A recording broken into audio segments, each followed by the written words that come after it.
Hai semua, Assalamualaikum dan selamat sejahtera. Saya adalah Cikgu Rafiah Begum. Saya akan mengajar anda semua bagaimana bumi bergerak, iaitu lebih dikenali sebagai pergerakan bumi. Pergerakan bumi adalah tajuk yang akan kita belajar dalam Geografi tingkatan 2 bab 3. Ini adalah sistem suria kita. Jika dilihat di dalam gambar ini, sistem suria kita terdiri daripada matahari dan juga 8 buah planet yang utama.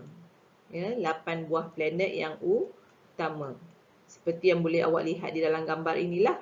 Ini adalah matahari, ini adalah Utarid, Zuhra, Bumi, Marikh, Mushtari, Zuhal, Uranus dan Neptun. Dan garisan-garisan yang terdapat di sepanjang setiap planet ini dikenali sebagai sistem orbit, di mana kesemua planet ini beredar mengelilingi matahari mengikut orbit masing-masing.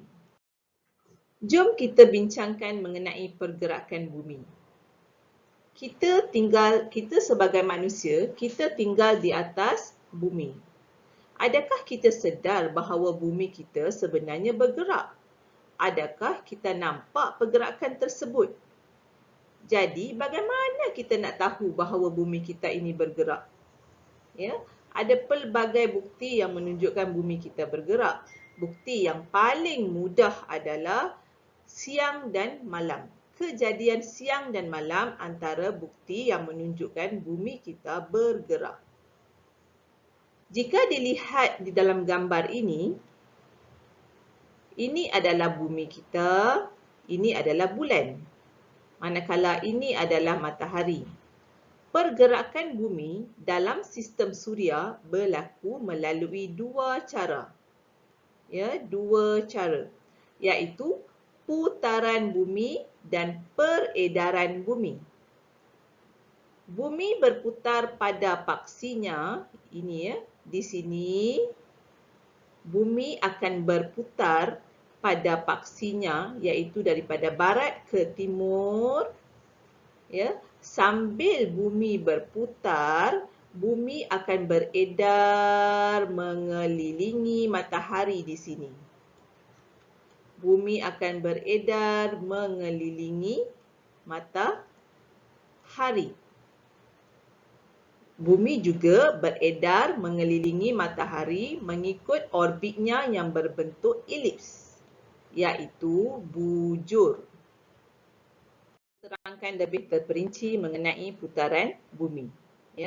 Jika awak rujuk kepada buku teks awak, muka surat 35, akan diberikan maklumat mengenai info-info penting mengenai putaran bumi, di mana bumi berputar pada paksinya yang mempunyai kecondongan sudut 23,5 darjah pada satah segak. Ini adalah satah tegak. Ini adalah satah tegak. Bumi, dia mempunyai kecendongan pada sudut 23 darjah 23,5 darjah. Yang ini Yang ini adalah paksi kecendongan bumi dengan sudut 23,5 darjah.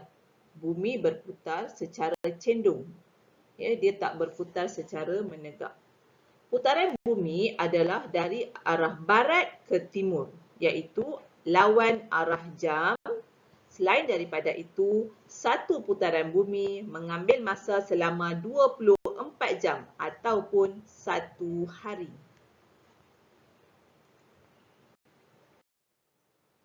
Okey, di dalam slide ini pula, cikgu akan menerangkan anda mengenai peredaran bumi. Sambil bumi berputar, bumi akan melakukan pergerakan yang kedua, iaitu peredaran bumi. Bumi beredar mengelilingi matahari mengikut arah lawan jam, sama dengan putaran bumi. Putaran bumi juga mengikut arah lawan jam peredaran bumi juga mengikut arah lawan jam, di mana bumi beredar mengelilingi matahari mengikut arah lawan jam. Satu peredaran yang lengkap akan mengambil masa selama 365 hari ataupun 365 1/4 hari ataupun bersamaan dengan 1 tahun. Boleh ya? Bayangkan objek yang cikgu pegang ini adalah bumi. Okey, bumi, pergerakan yang pertama yang akan dijalankan oleh bumi adalah peredaran bumi, di mana bumi, maafkan saya, pergerakan pertama yang akan dilakukan adalah putaran bumi, di mana bumi berputar lawan arah jam daripada arah barat ke timur. Anggap ini sebagai bumi ya. So bumi akan berputar. Ya, ini adalah putaran bumi. Okey, di mana satu putaran mewakili 24 jam. Okey. Sambil bumi berputar, bumi akan beredar mengelilingi matahari, di mana proses mengelilingi matahari ini mengambil masa selama 1 tahun. Untuk pengetahuan murid-murid juga, proses peredaran inilah yang telah mengakibatkan berlakunya kejadian 4 musim. Okey, jelas ya? So, ini sahajalah video penerangan secara asas mengenai pergerakan bumi.